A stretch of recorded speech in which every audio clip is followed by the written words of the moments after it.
Bharat summit పేరుతో తెలంగాణ ప్రభుత్వం అత్యంత ప్రతిష్టాత్మకంగా నిర్వహిస్తున్న సమావేశాన్ని చాలా మంది పెట్టుబడుల సమావేశంగా అనుకుంటున్నారు.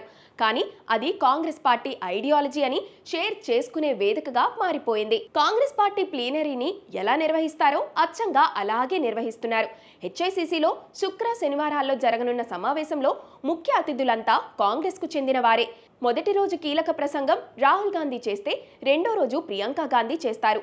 కాంగ్రెస్ పార్టీ అధ్యక్షుడు మల్లికార్జున్ ఖర్గే నుంచి కేసీ వేణుగోపాల్, శామ్ పిట్రోడా వరకు చాలా మంది పాల్గొంటారు, ప్రసంగిస్తారు. తెలంగాణను గ్లోబల్ డైలాగ్ ఆవిష్కరణల కేంద్రంగా నిలపడం కోసం ఈ సమావేశం నిర్వహిస్తున్నామని ప్రభుత్వం చెబుతోంది. తెలంగాణ రైజింగ్ విజన్ ను ప్రదర్శించి గ్లోబల్ పెట్టుబడులను ప్రోత్సహిస్తామని ప్రకటించింది. అయితే పార్టీ నేతలతో రాజకీయ ప్రసంగాలు ఇప్పిస్తే పెట్టుబడులు ఎలా వస్తాయని ఎవరికైనా వచ్చే ప్రాథమిక సందేశం. 100 దేశాల నుంచి ప్రతినిధులు హాజరవుతారని ప్రభుత్వం ప్రకటించింది. అయితే ఆ 100 దేశాల ప్రతినిధులు ఎవరో మాత్రం స్పష్టత లేదు. ఈ సమావేశానికి సహకారం అందించాలని గతంలో కేంద్ర విదేశాంగ మంత్రిని సీఎం రేవంత్ కూడా కలిశారు. కేంద్రం తరపున సాయం కూడా అందుతుందని చెబుతున్నారు.